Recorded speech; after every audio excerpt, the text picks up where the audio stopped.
वास्तवमा हामीले सप्तरीमा पनि जुन पहिलेदेखि हाम्रो माग छ राजा सहितको हिन्दू राष्ट्र पुनर्स्थापनाको लागि त्यसलाई लिएर हामीले आगामी लगभग 1 महिनादेखि कार्ययोजना बनाई सबै फेसबुक दिएर यही प्राङ्गणमा हामीले कार्यक्रम राखेका थियौँ।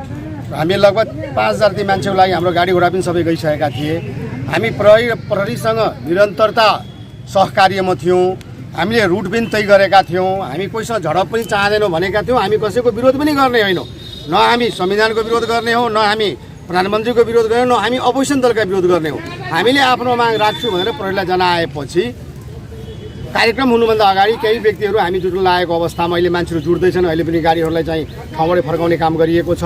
केही व्यक्तिहरू, केही दलका भाती सङ्गठनका व्यक्तिहरू आएर चाहिँ भएका ब्यानर जलाइदिए।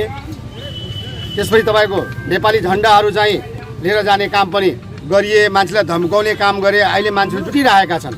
प्रहरी प्रशासनसँग विभिन्नपल्ट हामीले निरीक्षण गर्दाको अवस्थामा कमसेकम 2-4 ट्रक तपाईँहरू प्रहरी दिनुहोस्, सशस्त्र प्रहरी दिनुहोस्। हामी आफ्नो कार्यक्रम यही हाताभित्र गर्छौँ। हामी गर्दैनौँ, हामी कसैको विरोध गर्दैनौँ, प्रश्न पनि गर्दैनौँ। हाम्रो आउँछौँ, हामी यही ठाउँमा हामीलाई मञ्च दिनुहोस् भनेर आग्रह गर्दाको अवस्थामा पनि प्रहरी प्रशासनद्वारा जो नेपालमै हामीलाई प्रदर्शन गर्नलाई या हामीलाई संवैधानिक अधिकारले जानलाई शान्तिपूर्ण तरिकाले आफ्नो कुरा राख्नलाई चाहिँ असमर्थ जनाए। असमर्थता छ। आज हामी गर्न सक्दैनौँ। दोहोरो जवाब नगर्नुहोस्, कार्यक्रम नै स्थगित गरिदिनुहोस् भने जुन प्रहरी प्रशासनबाट पनि यस प्रकारले आए, यो खेदजनक हो। यो दुःख लाग्दो कुरा पनि हो। नेपाल कुन अवस्थाबाट जाने अवस्था छ भनेर चाहिँ देखिरहेछ। तर एउटा कुरा याद राखे हुन्छ, हामी त्यति कमजोर छैनौँ। अब के गर्नुहुन्छ तपाईँहरू? हामी सस्तो रूपले अगाडि कार्यक्रम बनाउँछौँ, वेल प्लान गर्छौँ। हामी योभन्दा ठुलो कार्यक्रम गर्छौँ। प्रशासनले स्वीकृति नदिए तापनि हामी अगाडि दिनमा कार्यक्रम गर्छौँ। आफ्नो बलले गर्छौँ हामी कार्यक्रम। अब चाहे त्यसको जुनसुकै परिस्थिति होस्, तर यो दुःख र खेदको व्यक्ति छ।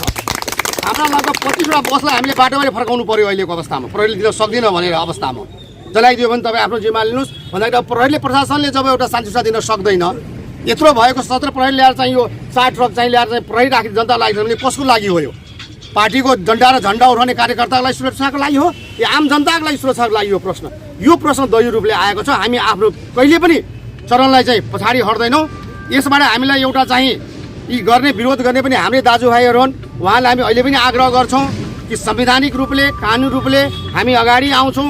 तपाईँ पनि गर्नुहोस्, तपाईँलाई पनि हामीले डिस्टर्ब गरिरहेका छैनौँ। हामीलाई पनि नगर्नुहोस्। तर आगामी अवस्थामा हामी चुप लागेर बस्दैनौँ। हामी योभन्दा सस्तो रूपले चाहिँ कार्यक्रम लिएर आउँछौँ।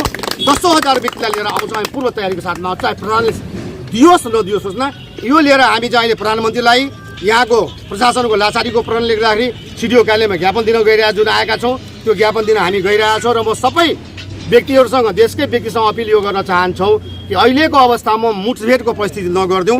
जनतालाई आफ्नो अगाडि आउन दिनुहोस्। जनतालाई आफ्नो कुरा भन्नमा रोक्न लगाउनुहोस्।